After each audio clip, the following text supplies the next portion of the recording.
I was gonna like, I recognize that background, of course. That bush. That bush, I see that bush. Yeah. Go Jason. Okay. We're like, Thanks. All right, we'll call the meeting to order. Start out with roll call. Jason Words, Here. Tiffany Yad, here, Tony Bevel, Here. Dorian Leibel, Here. Lisa Patterson, looks like she's absent tonight. Rick Amici. Here. And Lawrence O'Keefe. Looks like he's absent tonight as well. Yep. So I guess we can skip the first part. Is there any citizen comment?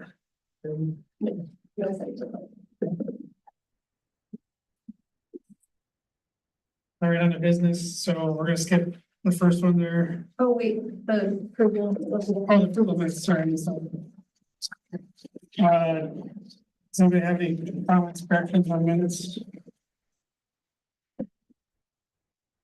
We'll take a motion, so approve. Motion to approve the minutes from last meeting. Second. Okay, any discussions? All in favor, say aye. Aye. Any opposed? Okay. Now we can move into business. So we'll start with the community feedback on the committee.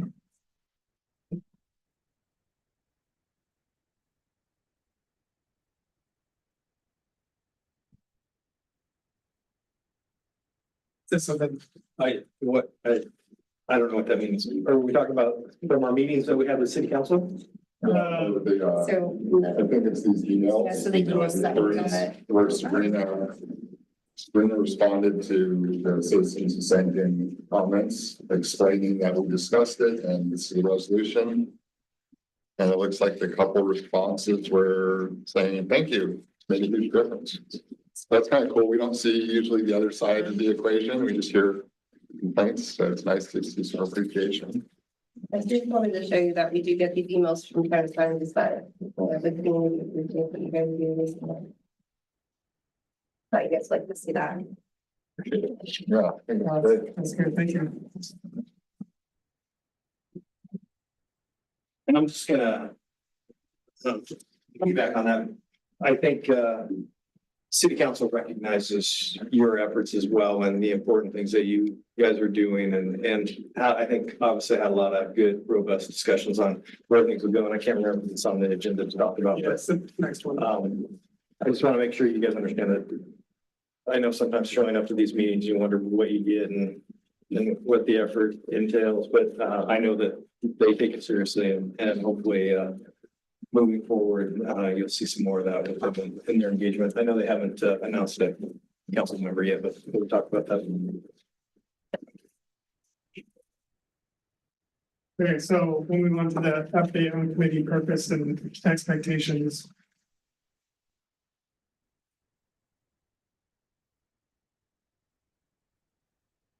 I don't have anything prepared for this. I don't know if you have.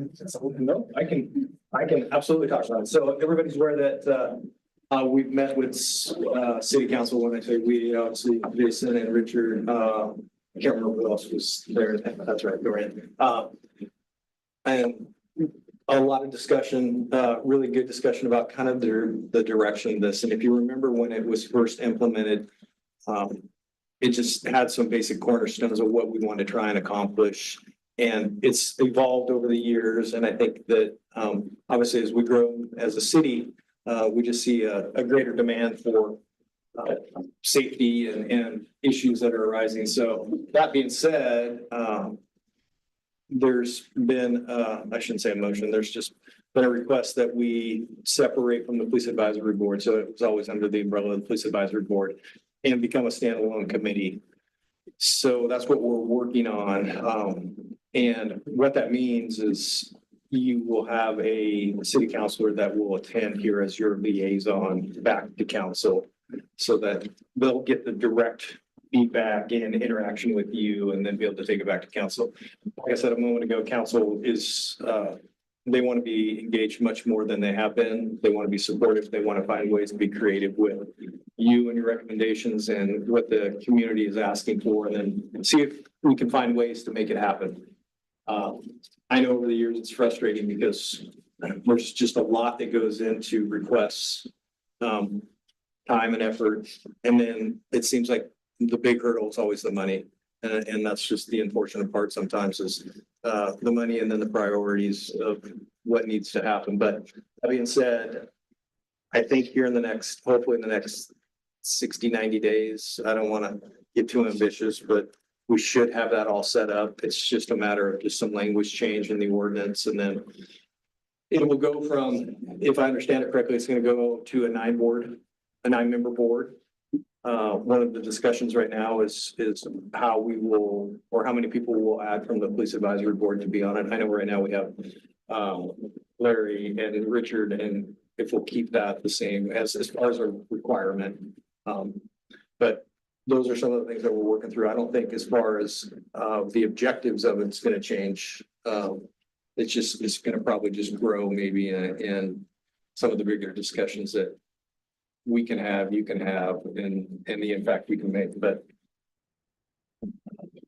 hopefully here soon. So if you know people that have an interest, this is the time to like start soliciting them to apply.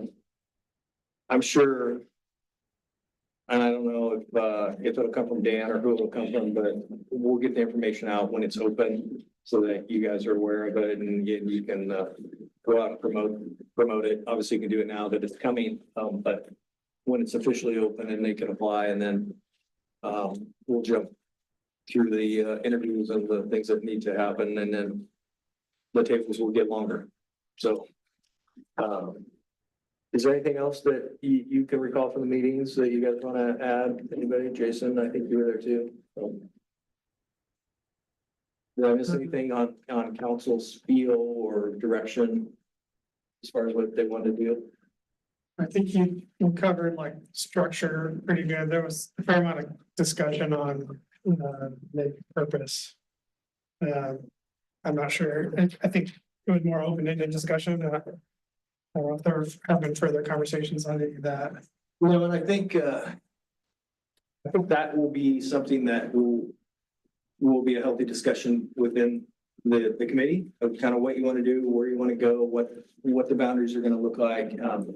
So I don't believe anybody's wants to necessarily pigeonhole anybody at this point. They just kind of let's throw it all out there and figure out what's going to work best. Because you're right, there was a lot of talk about different directions and things that could be done. And okay, what's manageable and scalable for us to do. And so I think it'll be fun to kind of, I shouldn't say rewrite, but make the tweaks necessary with a bigger, broader board or committee.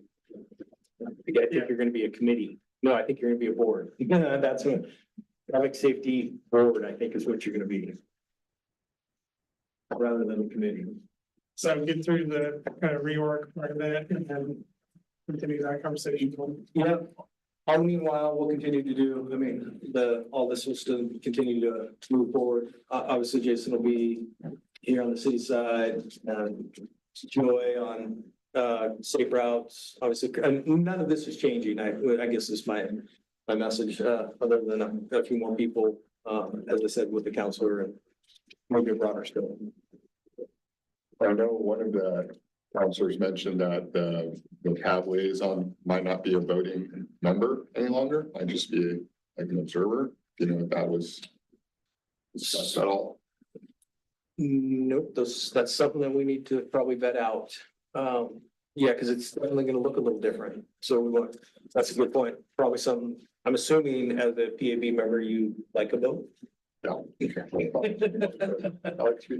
think if we need 9 that are not completely separate from the police advisory board, I think we have a hard time filling that. Yeah, that too. So you're saying keep the 2 from the PAB, so it would just be an additional. One of the counselors specifically made mention of that they personally didn't like the idea of one citizen sitting on multiple boards. So they kind of mentioned that they should be separated and they said maybe not voting, so. Yeah, I'm not sure what the final outcome is, but it only impacts me out of everyone here so far, so. Okay. But you know, with 9 people, it seems, you know, if there's 1 or 2 from the police advisory board. To fit in a group of 9, from my point of view, I think that makes sense. So I guess, if we can take a moment and just talk about, do you think 9's too big? I mean, I haven't attended enough of these to know if a quorum's been the struggle. I think maybe, did you mention that at the meeting? Yeah. Or has been a struggle. There's been a couple of times where there wasn't enough. Maybe that's where that kind of came from. We have 9 of the police advisory board, and that's rarely an issue. You know, we've also had turnover, and when we have turnover, then it's like you start the process all over again of trying to get applications and interview and try and fill that seat, and that's always the struggle. So I think that if we, you know, get it to 9, you can maintain that, that's great, but it's the building up from, you know, there's 5 members that are exclusively just on this board, and trying to ramp that up to 9 seems like a pretty weighty task.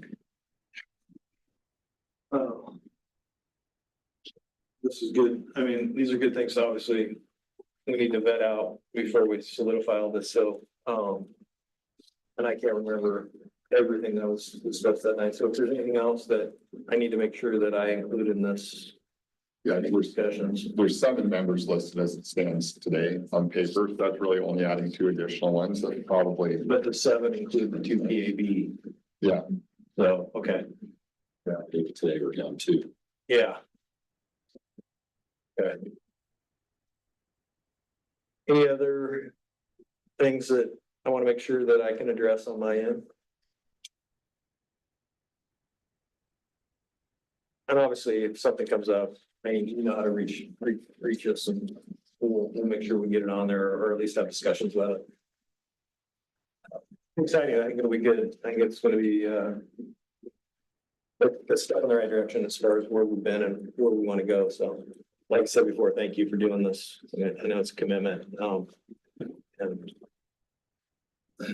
as Sabrina said, you know, we don't get a whole lot of thank yous. So it's always nice when somebody recognizes your efforts, and I certainly do. I do have a question. So in regards to the purpose, and expectations, are you gonna include everyone in regards to like, so like at the next?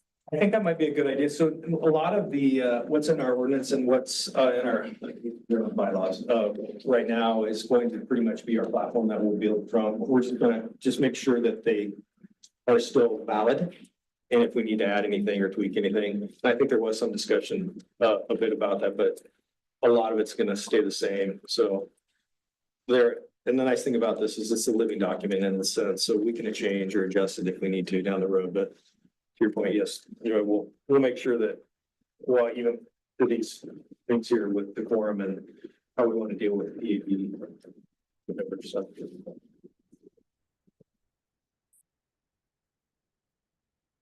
So any questions? I have a question. I was reading through the packet this afternoon, and it seems that before it gets to the traffic safety committee, it's filtered through, who's it filtered through?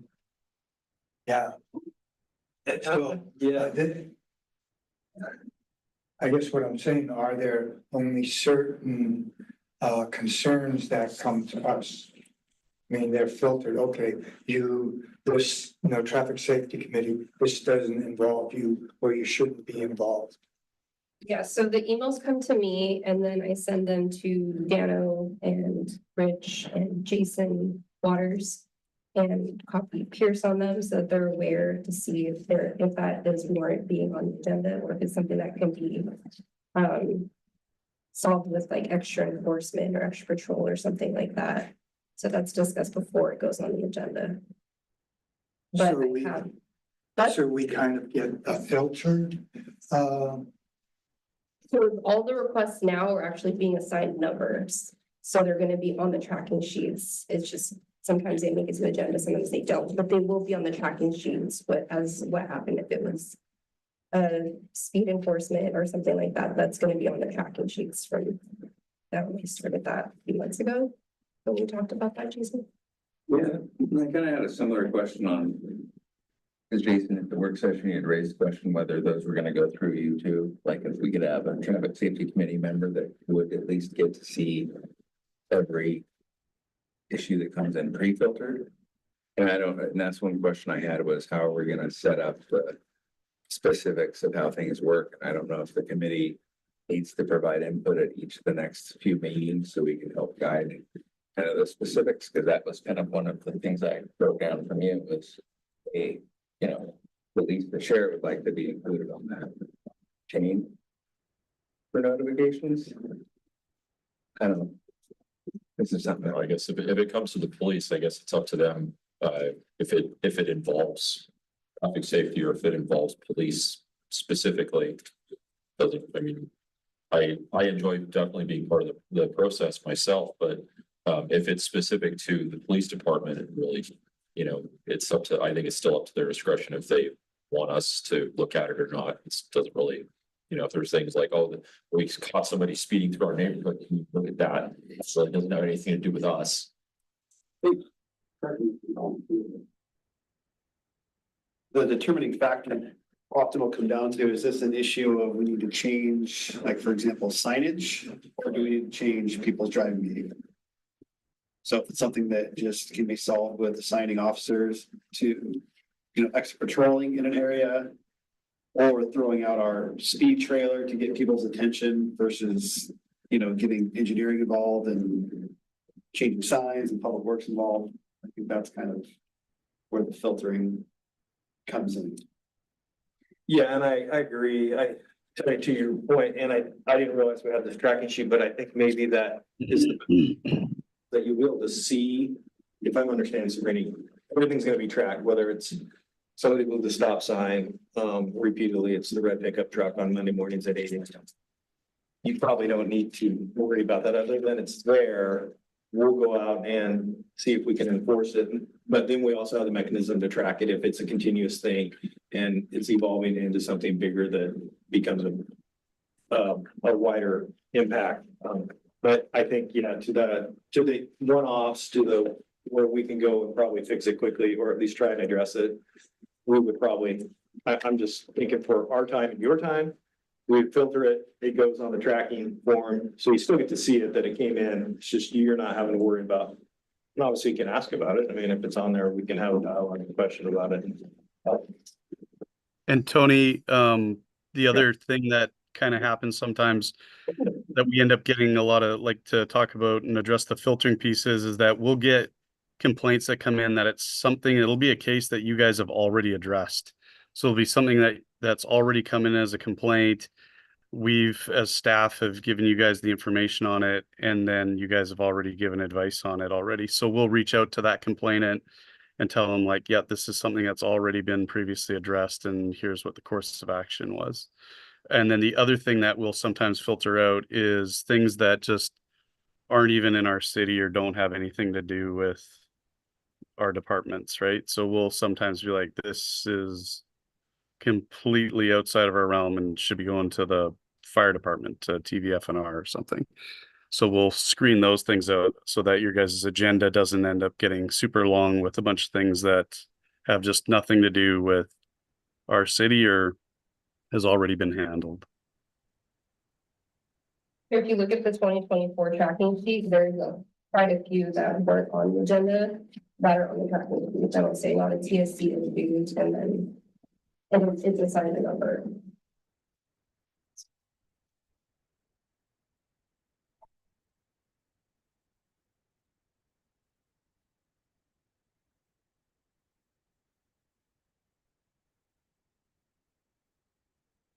Question I have for you guys, is that workable? Is that doable? Is that? Answers my question.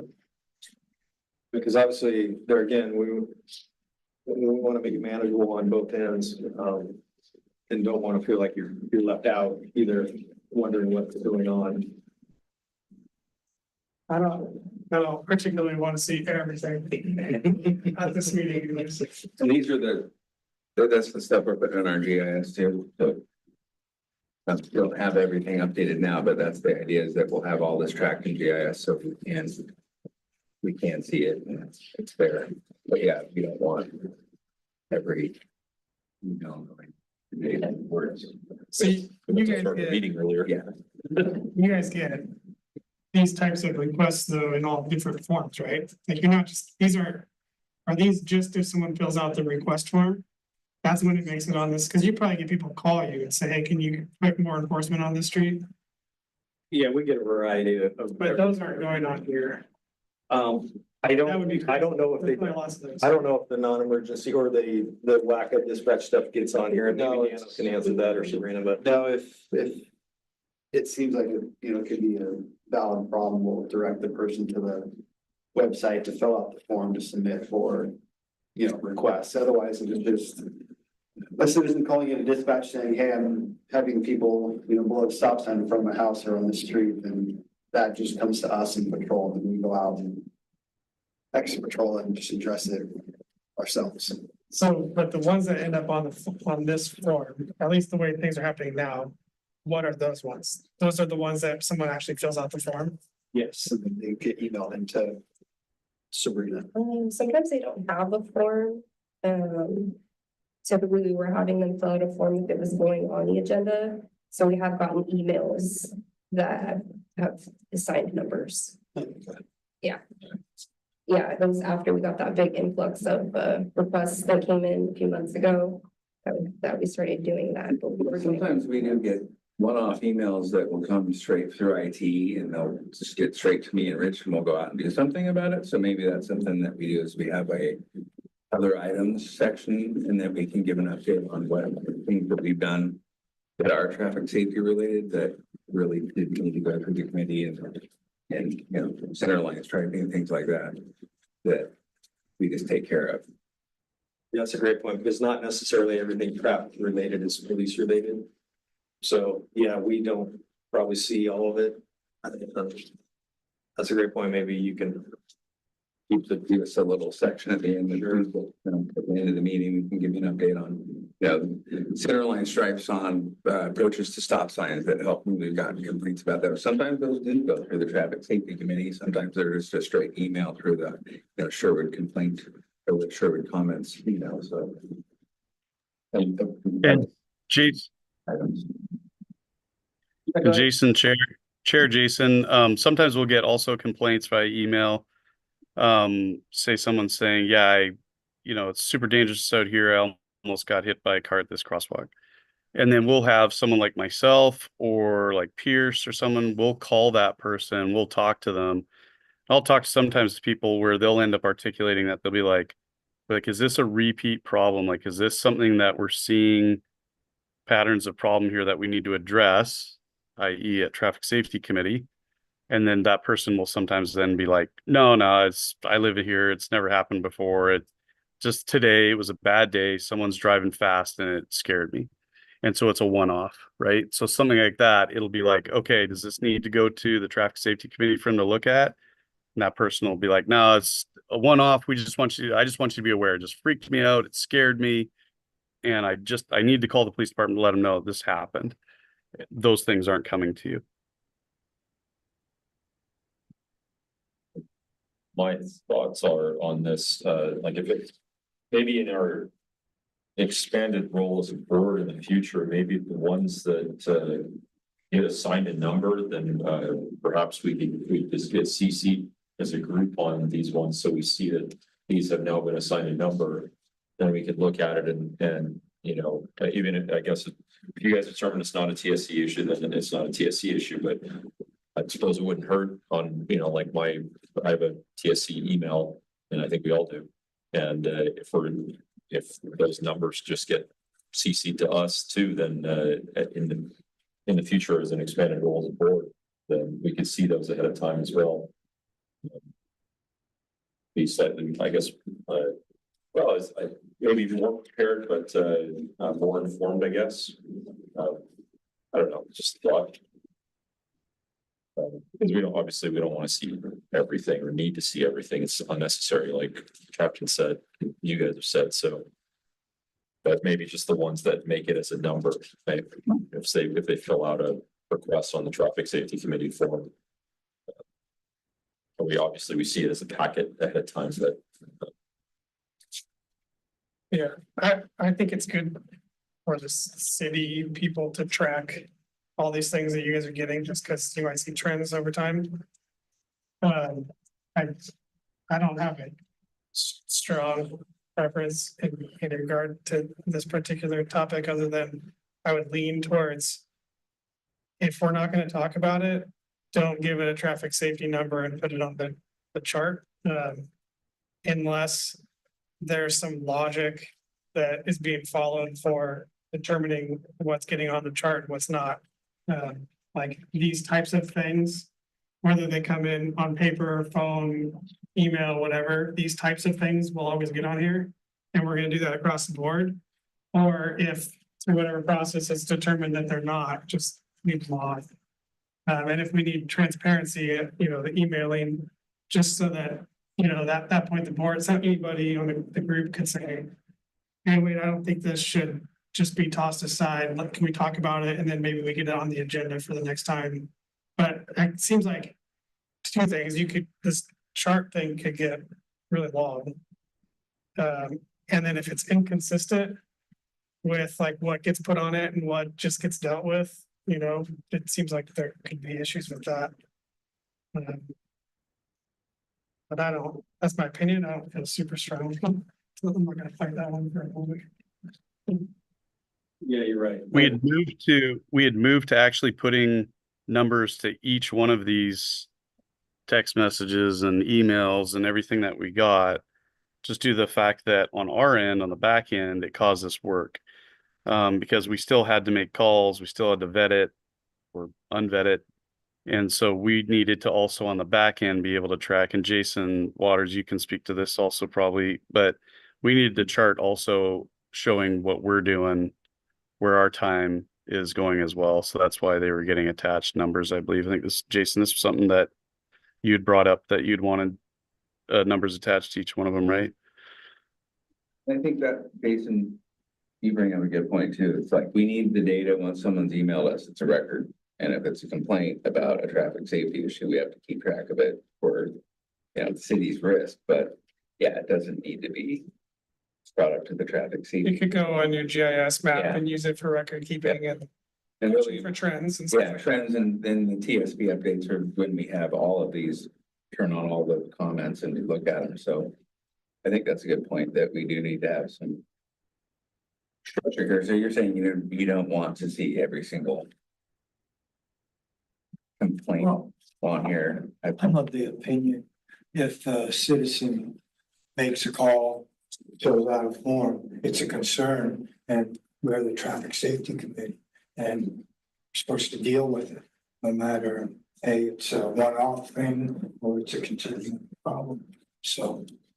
I could see like maybe a summary at every meeting we have, you guys just say, all right, here's the 6 things we received that we determined were traffic safety related, or we dealt with them outside of it so that we hear about it, or the email thing, maybe there's a way to kind of deal with that concern. But I think there's a lot of things that don't need our involvement that can be dealt with. That's a good point, though. I feel the same way. It's like, if you had an item that you wanted to discuss specifically and present to the traffic safety committee, and you filled out a form to the traffic safety committee, should the committee not review that? That's kind of my question on the intake, because if a resident has an issue that they want the traffic safety committee to evaluate, and they fill out the form, should that not be the mechanism to get us to look at it? And that's my question is. I think that's one. As I've said, sometimes we're getting at, and Sabrina can speak to this very well, we're getting repeat complaints of a same location. And it'll be of an issue that you guys have already had us do analysis on, and you guys have already voted on in regards to what you need and want. So we could do that, but it'll be repeats in some cases of things already done. I also think we need to be careful because we get a lot of complaints. Just, reckless drivers. I mean, we can't just cast the net of everything driving related, because it would be overwhelming.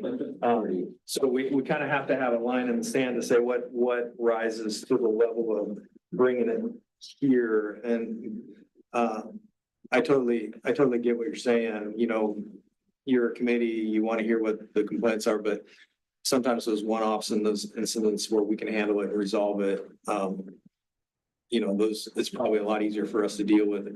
Not that we can't, obviously, record it somewhere if we need to, so that you hear about it in GIS and it can track, but oh boy, yeah, you wouldn't want to hear every driving complaint that we get, nor do we honestly, do we have the time to try and put it together and present it here. That would be a time commitment on our end, because you gotta remember, we're 24/7. People are calling day and night about somebody in their driving behavior. And so if we know, I guess, and this is probably not for tonight, but just, you know, further discussions to talk about really framing that in on what that looks like, to make sure that we're giving you everything that you want, and it's reasonable on both ends. I think just in a general aspect, I would say if it necessarily involves modification in some way, modification of the roadway, modification of lighting, that might come to us. If it doesn't necessarily involve discussing a modification to make this, you know, the city safer, then it may not pertain to us as much. And, you know, just in general, that kind of where that line would be. Would you agree?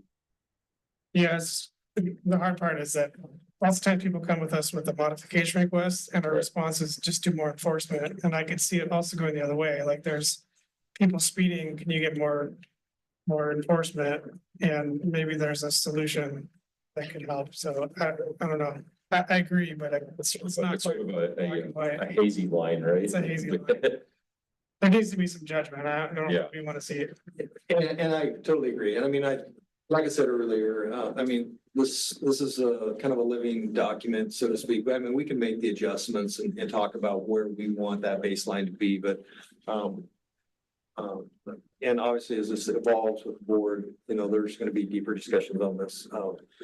This is good. I like this. And Tony, I don't want you to walk away and think that you're not going to hear what the complaints are. It's just trying to find that happy medium of, okay, what needs to go where. So I think we can continue to have these discussions and figure out exactly what's the best way forward. Dan, you have any more thoughts on that? No, I think the last two, I think Jason Chair, and I think you were just saying that that's kind of that when we kind of started this part of the discussion, that's kind of what we're doing behind the scenes, is really trying to see what's coming in and do a really good job of trying to present to you guys those topics that we really need you guys to weigh in on, and trying to get rid of those things that would be just overwhelming. Keep in mind, not all the calls we deal with are traffic, but as the chief said, we just have a lot of calls. Correct me if I'm wrong, chief, but 18,000 calls for service occur per year for the police department. And so that's not all traffic related. There's other crimes related to all that too, but a lot of it is traffic based. So just to give you some perspective of volume that we get and to what the chief is accurately talking about there in regards to how do we give you what you need to see and not just completely bury you. I think this is great. Thanks for the input. I think it's a good jump off point for further discussion. So I don't want the meeting to drag out, because I know you've got some things to get through, but these would be good talking points. All right, let's move on to the Safe Routes to School grant update. That would be me. So, as you know, last year, we, as far as the city, applied for Safe Routes to School competitive construction grant. And thank you for this committee for providing a support letter. So that was excellent. The state actually reviewed 89 applications, totaling of $138 million in ask. And they ended up funding 28 projects of 31 million. And unfortunately, we were not one of them, which is a bummer. So, and this is again for Sunset and Timbrel, rapid flashing beacon crossing, enhanced crossing. But the great part is that council, the mayor and council, felt that this improvement is important enough for the Middleton Elementary community and in general for Sherwood, that they provided funding through the supplemental budget that got passed on Tuesday, 2 days ago. So that particular enhancement is going to happen, where we have the funds now, and we're going to start doing the design and ultimately bid and then ultimately construction. And the goal is to have it done by before September, before school start. Is that correct, Jason? So Gets out, we'll start on it. And get it done. yeah, the unfortunate part, we didn't get the grant, but the best part is we found money. So it's gonna happen for the betterment for the entire Sherwood community. Joy, I have a question on that. I know that when we had talked about earlier, the grant, it was primarily the state, but then there was also the county was willing to give some money. Is the county still giving money, or that was contingent on the state? It was contingent on the state. Yeah, we did ask for that money to see if we can utilize it. Because it was the 10% local match that they were willing to, but it was contingent on that grant. It couldn't be utilized for the physical construction, so. That's too bad. It is, but the great part is we did find another pot of money that we could actually get this improvement done. But you know, it's always great when we can get support as far as, you know, especially from this committee, as far as support letters. And hopefully as we move forward with the Safe Routes to School program, you know, if we identify future needs, you know, we'll probably be asking the same support letters from this committee also. Is the project just gonna be at Timbrel, or are they also doing that Woodhaven? The stuff that was sketched out at Woodhaven? Just Timberland Sunset is funded, and we need to have discussions on the Woodhaven intersection. Because there was the whole sunset study, there was lots of recommendations for certain intersections, right? But yeah, but we were, for the ground, we were very specific to that particular intersection. Good news. Yeah, it's great. It's bad news, but great news. Yes. So thank you again.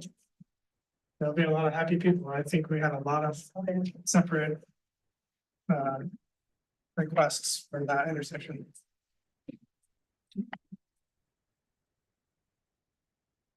Any other questions on that before we move on? All right, so on to new traffic safety requests, starting with 25-001, request for notification of hallway stop on hallway of all stop signs at any opportunities intersection.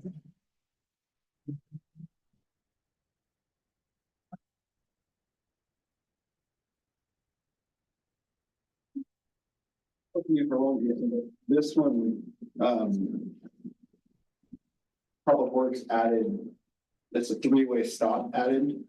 So now all points of the intersection now have a stop sign. Yeah, I think we got the all-way supplemental plaques on that, right, Rich? Yeah, the intersection wall had a stop sign in each corner. It was just, we've added a placard now. It says always stop. So that was, there was some question about whether oncoming traffic knew that that there was a stop sign in the other direction. So it's no different than the intersection just to the east of this one where it was also indicated a small stop on those signs already. So we've added that additional signage to inform the vehicle traffic. How recently was that sign, the signs installed? Last two. Oh, okay. So Yeah. basically this request is complete. Well, that was fast. Yeah. Get the stuff done. I will make a motion to hold this as complete and respond to them as addressed. I don't think there's any reason we need to discuss it, right? Second. Motion. Okay. Any discussions? All right, all in favor, say aye. Aye. Any opposed?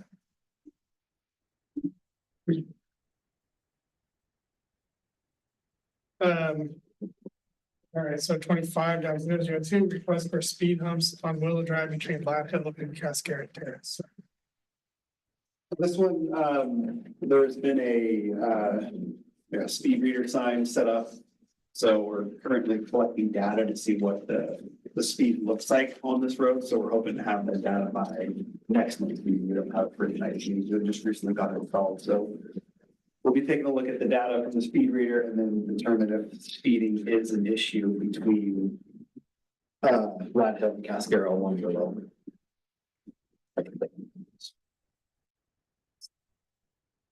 Oh, is it? Is this is there like a radar on a light pole? Yeah, we got some new, non-pneumatic tube. I noticed that. Radar, yeah, they're incognito. Yeah, And no, we're currently collecting data and it's very similar to the pneumatic tubes, but we'll present that next time. And you can just take them right off and go set them up on a new street. And it Oh, that's takes cool. Bi-directional traffic, yeah, they're pretty sweet. So pretty, you don't have to set them up, so we can present that data next time. It doesn't look like there's a whole lot of speeding so far. We looked at it, but there's a lot more traffic during the sport. What was good for battery wise? I'm not sure. I think Andy's charging them right now at the office, so I figure. I'm thinking a week, we may have to run out there and replace the batteries, but. It doesn't have much traffic. So But yeah, they're sweet. The units are really convenient. We can go set them up. We've already kind of got them tested out. It's working good. You know, as you mentioned, they're incognito. I will be the first to admit, when I see those little tubes going across, I just inherently put on the brakes because I'm like, oh, geez, I should slow down.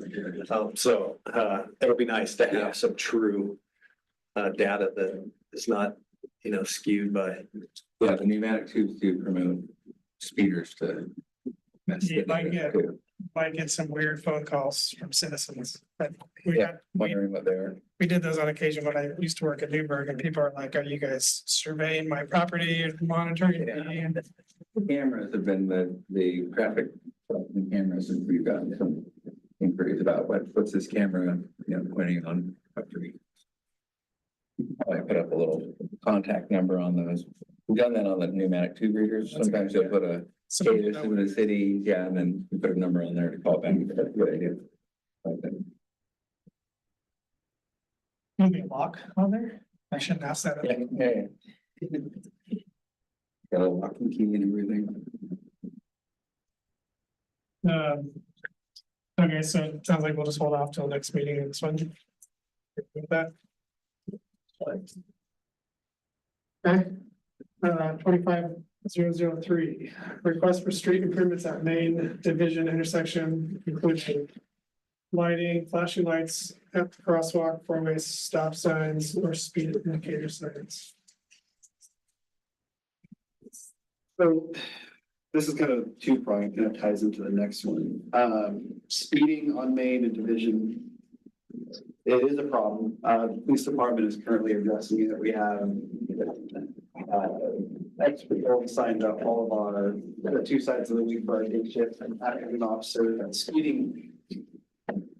Mainly has been a problem that I've noticed during school time, because you have the charter school zone along Main, but then it also drops down into Old Town. And so just from our analysis, speeding is a problem coming into and leaving Old Town, both in and out of the school zone. Again, we are addressing that. The crosswalk from our observation has not been a problem. We haven't observed any crosswalk violations, which I don't know if you remember a couple meetings ago, I kind of described what a crosswalk violation is and what it's not.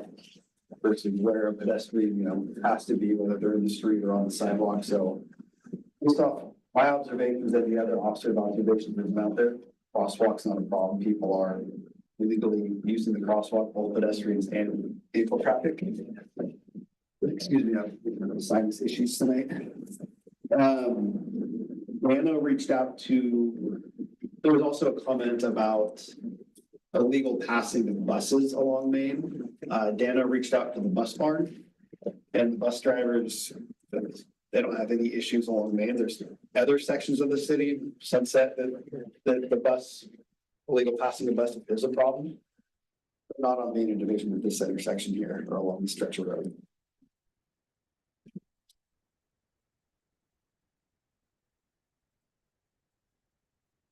We do have one of the other radar units set up on Main Street too. But right now.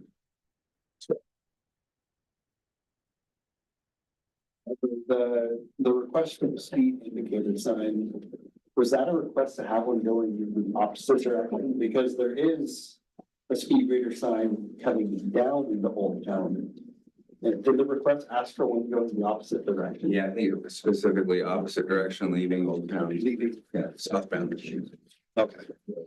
So it's for vehicles heading north on Main Street, so even if there's sign position on Main Street near Madrona, the vehicles heading north on Main Street.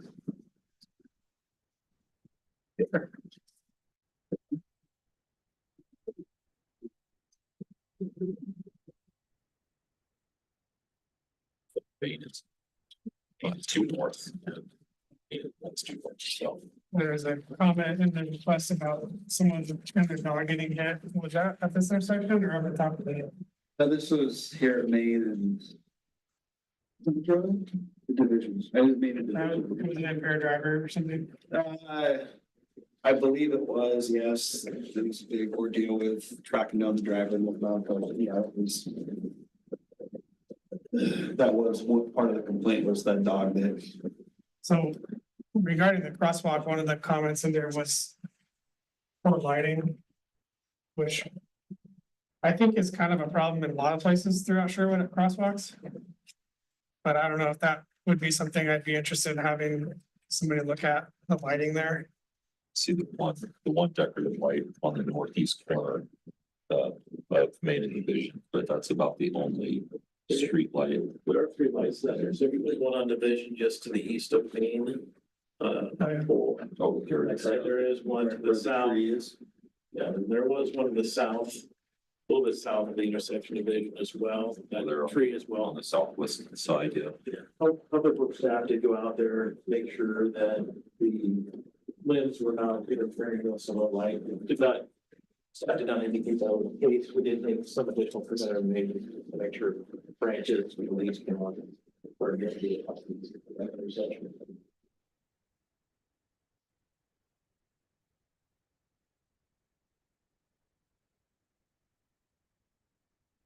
There are 3 lights in that intersection. There are 3 street lights in that intersection that should provide some lighting for that crosswalk. That's something that we probably should follow up on too with our consultants. I know that Bob, the previous city engineer, had a light meter that he had purchased to go. Went through the traffic safety committee to kind of go out and measure light levels, but I have to be honest, I'm not an illumination engineer and I don't know how comfortable I would be presenting that data to you collected by staff, but we might be able to have consultants come out. If there's specific intersections that are of concern, they can go out and take more accurate level of lighting, reading levels and see if it meets the standard of the county. If there's, if we can correctly, there's probably. There are things we can do. Yeah, I think that's a good idea. I'm willing to volunteer my time to help you out with that if you want. We did that down at Sunset in Maine, I think is where that started and he bought those. That particular intersection has enough streetlights as well, but they weren't bright enough. And so that we ended up, out of efforts from here, we ended up putting in brighter lights there, and I think it made a big difference. So I think there might be sufficient lights in the area, but I'd still be interested in seeing what it looks like at night and what the readings might show, because we might be able to swap a fixture or something like that to, make a big difference to people's safety at night. You know what wattage the the decorative fixture on the northeast corner is? I do not, but I can get that information back to you. Yeah, there's already, since it's already there, it's, if it is not super bright, it's not super difficult to upgrade that. I'm sure the capacity is there to increase it if it needed to be, just to give a little more light. Yeah, there's probably a bulb light right around those intersections there. Those aren't being replaced anymore. We are upgrading those to LEDs or maybe fan, so we can look at the light levels. And see. Hey, Rich, do you know if the city, I know that Timberell and Middleton Road, a lot of those lights have been upgraded recently to LEDs. And did the city have any influence on PG selecting those and doing that first? We generally do that when they, we get surveyed once a year of our street lights. We turn that in PGE, and then if they fail, they go out and replace the whole fixture, so. Jason, this is gonna be a question, maybe Rich. So she's talking about similar traffic or pedestrian light. It looks like it's the one at the library. What's our standard for determining whether these crosswalks need these? Is this subjective? I haven't been involved in. It's not a trivial matter. It's typically we get a consultant study that provides a recommendation that they believe there should be push button traffic flashing beacons, and they recommend it. And usually it's a decision of our council to put those in. Is the one at the library rapid? I know. No, that one's outdated. Yeah, that could. It's not like the one on Langer Farms. Correct. So it's, I think there it's were. just a, Yeah, just- yeah, the LED lights. Single, Yeah. so those in. Are they theory no should be longer upgraded. Yeah, reusable? those would not be Okay. put in. If we could go back and do it, we put in the rapid flashing dual. Okay. Blinking. So those should probably be upgraded. But I think there is referring like the library, like pretty much our rapid flashing beacons is what they would like. But there is no, like a signal warrant where you have enough traffic and you hit all the warrants and you have to put a signal in. There's nothing like that for mid-block crossings. And there's, some believe that if you mark it, it's more dangerous, attractive nuisance. And some think marking it is better. So usually it comes down to the elected body and the city council saying, let's put in a rapid flashing beacon here. What was generally cost? Do you know off the top of your head, Rich? Well, I don't need to put you on the spot. I just curious. We are the one that we're doing on Timberwolf Middleton. That's our Timberwolf Sunset. $400,000 for that one, but that's ramps. So I think it would just straight up, if you were just putting in the equipment and putting it in, I think Langer Farms Parkway, we added one that was like 80,000, but we did that in-house. And we tried to do that on the cheap, so we usually about $100,000, $100,000 for each rapid flashing beacon on average, so they're pretty costly. I was clearly off. Yeah. This, we got contract, feedback on it. Battery powered flashing beacons are not super expensive. It's just the labor of putting in, but when you don't have to run power and you can just run it on solar, it's not excessively Is it 80 awful. 80 to 100, just general rule of thumb. Or not inclusive, it's just solar run too. I mean, you're just. Do 80 for solar one, both sides. The equipment is only maybe a quarter of the cost. Yeah. So usually you're upgrading, infrastructure around it Ramps. too. So if you have something that's, you don't have to do all that, you're just putting in the signs themselves, you're probably gonna make it a lot cheaper, but it's kind of rare that you don't have to upgrade. Yeah, the ramp. usually it's coupled with at least two 80 ramps, which are about $15,000. So times two, so 30 grand plus your equipment. Now we're at 70 grand just for the project there. In Timberwolf, we got a low engineer's estimate of around 200. 30,000 for that, and that's 380 ramps, utility relocations, and the RFP system. So, and if it was federally funded or state funded, it was even higher up in the $300,000 range. So, not cheap. All right, thanks for that. I did not realize they cost that much. So how long is the radar or whatever going to be tracking data on Wayne and Division here? Probably another week, and we'll have enough data. We like to set them up twice the 2 separate times a year to kind of check the data, but I think we've had them up for a week now already and leave them up for another week, and it should be 3 weeks worth of data to look at. So far, Willow we'll look at the data next month, see what we got. Any other questions on that? So this will also just be able for next week, or next month.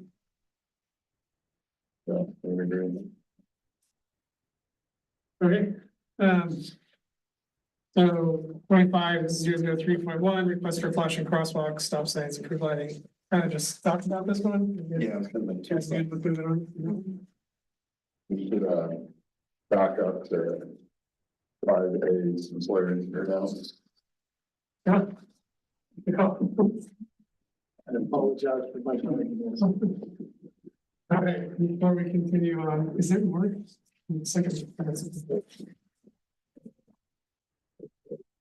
is. Okay. All right, before we go to pending, we'll back up and welcome you, police advisory board, or is it? Thank you, sorry, glad to be here. I was thinking it was the same time as the other meeting that we have, police advisory board, my people apologies. But I'm happy to be here on board and offer my time, and it seems like everything's showing up later, but it's firefighter time, we get it.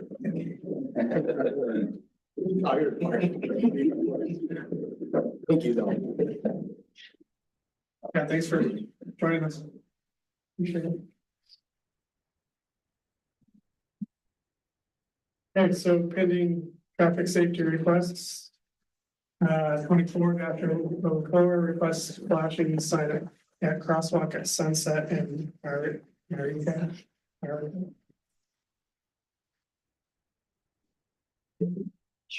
This is the one that the mailbox, we were waiting for the mailboxes to get moved. I think those are. That's done. Snowball, is it moved? Or the Berkshire line. The signs are placed back in the center of the road there at the crosswalk. Have they been hit since they went up? They're very noticeable now. I've driven into the sun and I'm still able to see them. I've driven at night and they shine. So I think having those, I think they're called candlestick signs or something, having those in the middle of the crosswalk in the street, they make a big impact. To let people know that there's something going on here. Take a minute and be aware of your surroundings. Any feedback? I know we don't get positive feedback ever hardly, but. I rode my bicycle, in that area today, and that's great, removing the mailbox. That tree on the left of, going Myoka, going on to Sunset, that was really, that was really noticeable. Hindered the view to the left. I'm not in favor of cutting down trees or anything like that, but. You're talking about if a car is driving out of my way, if I want them to turn left, okay, not the pedestrians walking across the crosswalk.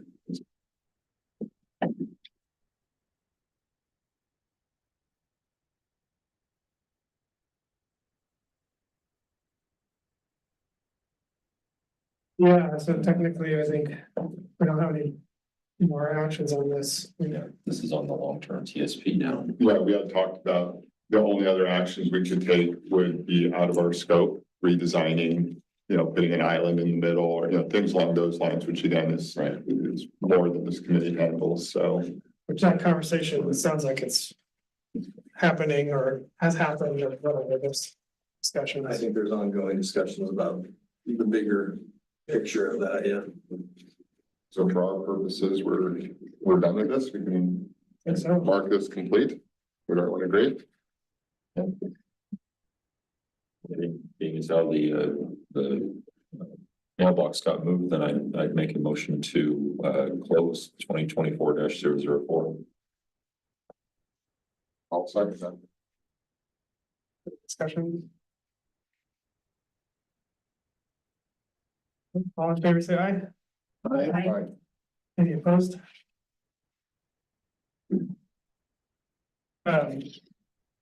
So with that, the person who made the request will get a response or some sort of follow-up. I'd be interested to hear feedback. I think I already know what their response is gonna be, but it's worth asking, and especially if you're gonna having further conversations about what might happen there. It'd be good to know if people think that this made a positive impact.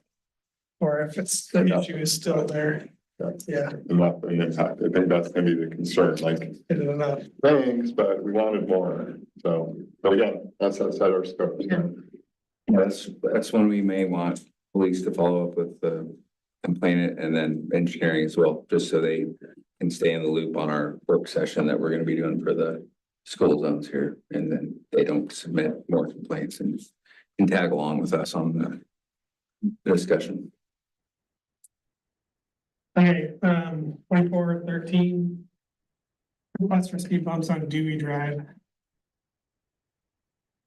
So after analysis, the speed wasn't as bad as initially thought.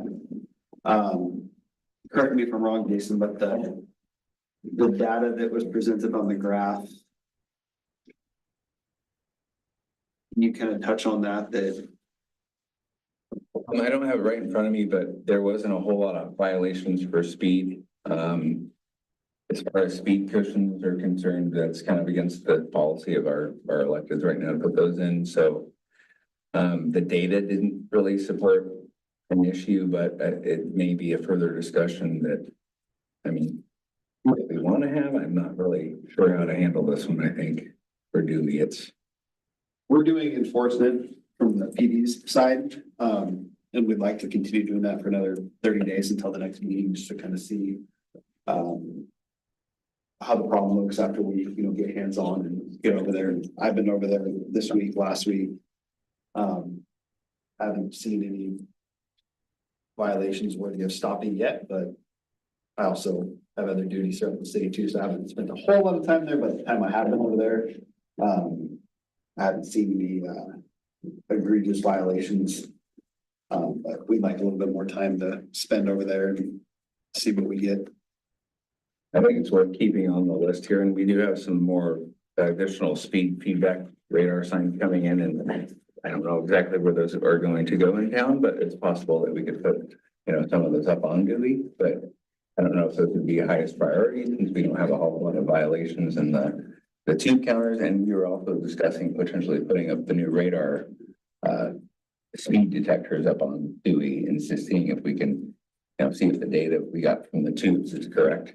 And then once we treat the data, then we can talk about putting up the feedback signs on there. I don't know if those are gonna do anything, but just It'd be something nice to get the radar signs put up there, just because this particular road, it's very, from an enforcement perspective, it's a very hard road to work. In a patrol car, there's nowhere for me to really park. There's no good spot to get a clear line of sight with a laser outside of standing on the sidewalk, which is completely doable, but that's going to be more for data collection versus enforcement.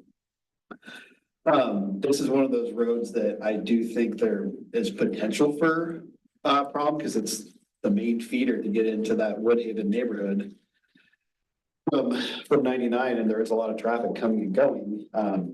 It's also one of those roads, I think that's it's the right way to word it. The problem looks worse than it is. Because I've had many complaints over the years where people say, hey, I'm getting a lot of speeders coming down my road. I'll go out there and sit.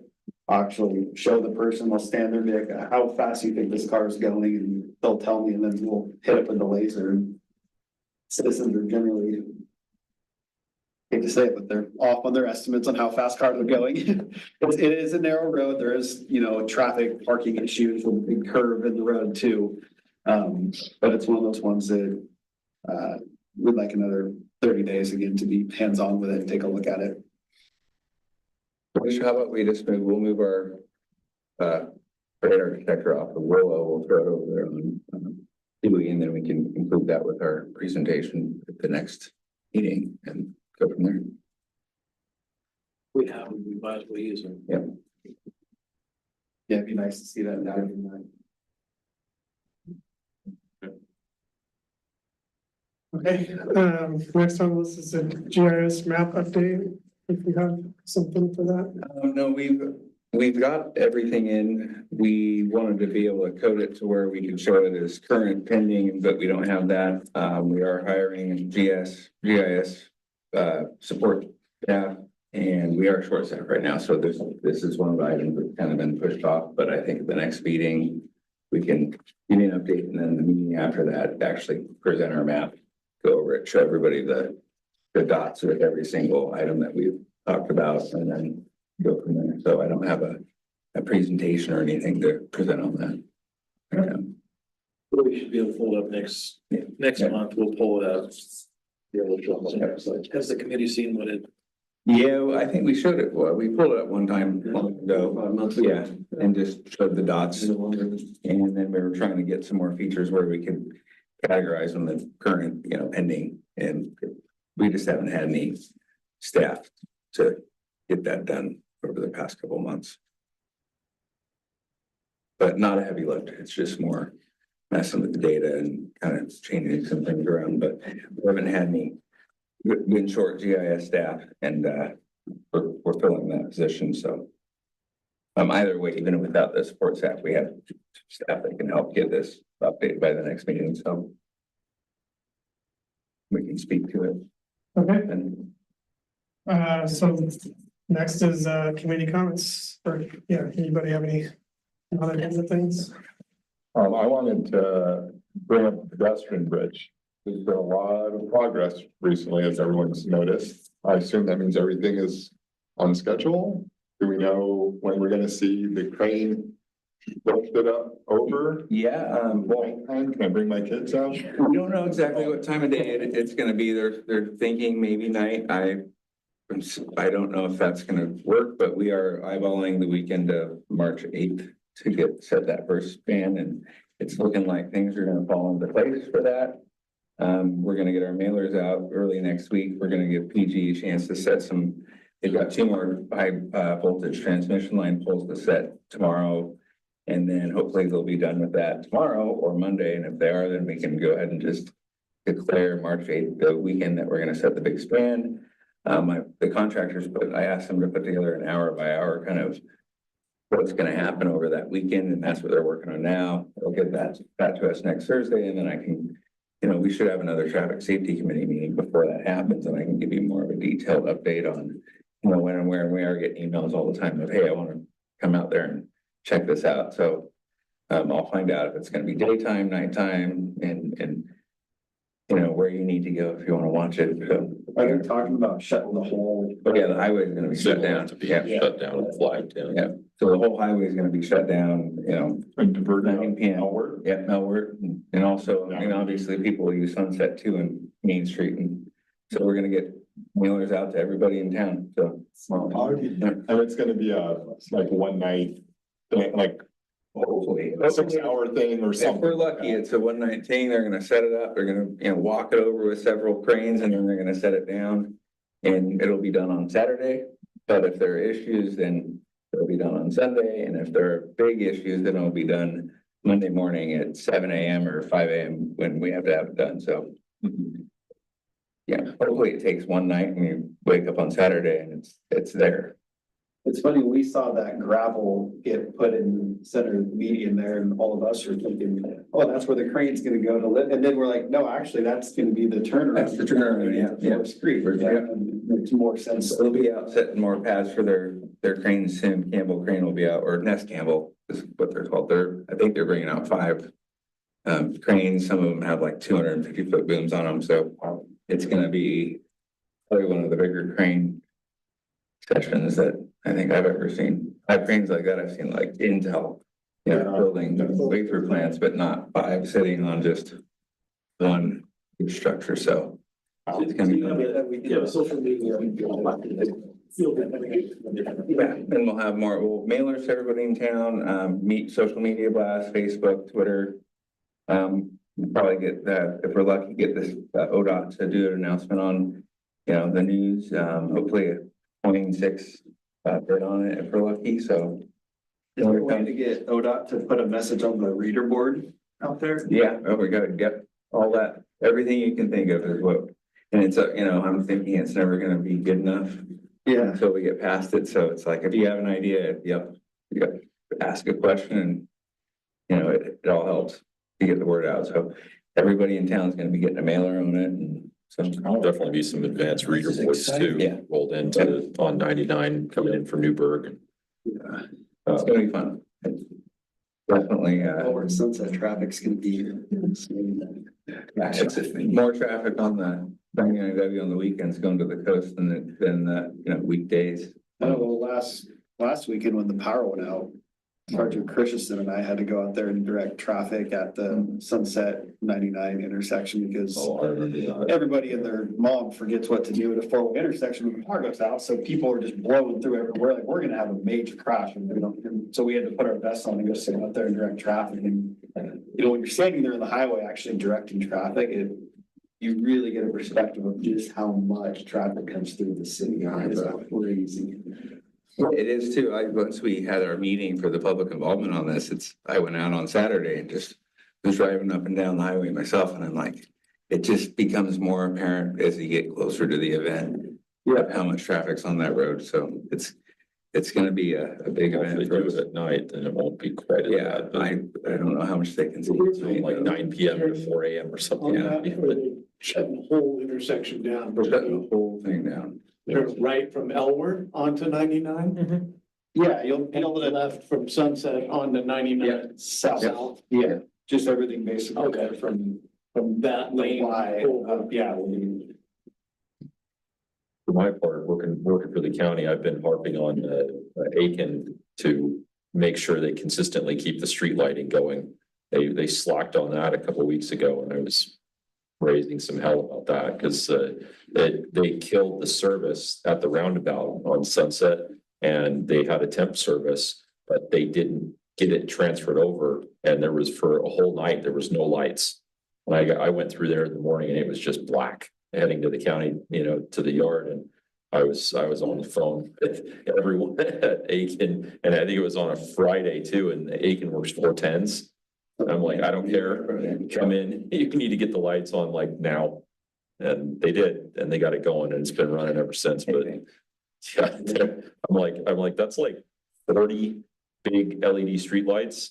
They need to keep running. I don't care if they're on 24 hours a day, make sure they're running. So, because they were like, well, we're not sure how to do the photo cell and stuff like that. I said, I don't care, just heat them up. Doesn't matter, get them running. So, worry about that later. Jason, I have something. So I wanted to announce that the TSP update, I have been hired to do the project that's managing it, which is great. So we are going to be kickstarting it. And we're looking at April, starting in April, and it'll be an 18 to 24 month process. So there is going to be a liaison from the Traffic Safety Committee that's going to be sitting as part of the Citizen Advisory Committee. So as a heads up, I'm just giving you guys a heads up. In the future, you guys, one of you guys will be sitting in that committee representing this particular traffic safety. So that's really exciting. We're going to probably start recruiting for residents to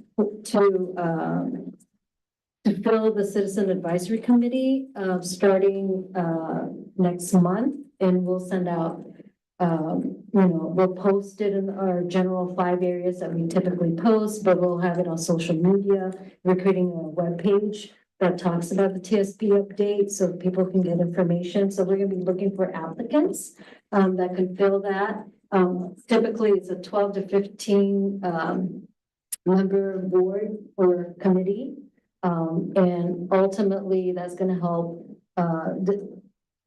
bring forward policies that's related to the TSP update. So I'm really excited in regards to getting that started. And if anyone has questions, they can feel free to email me. My email's online. And yeah, that's all that I have in regards to that. So really looking forward to it as far as getting it. I think we're only 3 months behind, but we're moving forward. How long is that advisory board going to be in place? So what we're thinking is through the whole process, but the commitment would be starting in May, one meeting a month. Nothing significant, right? And usually those meetings would be about 2 hours long. But yeah, I mean, if you're really interested in active transportation or in transportation in general, how seriously think about applying, and we'll look through all the applications, and then ultimately the board will acknowledge the members in the end, sometime in April, and then we'll probably have our kickoff meeting in May. And more to come. You'll get us caught up. But I will keep you informed, but I'm really excited because now my focus is on the TSP update.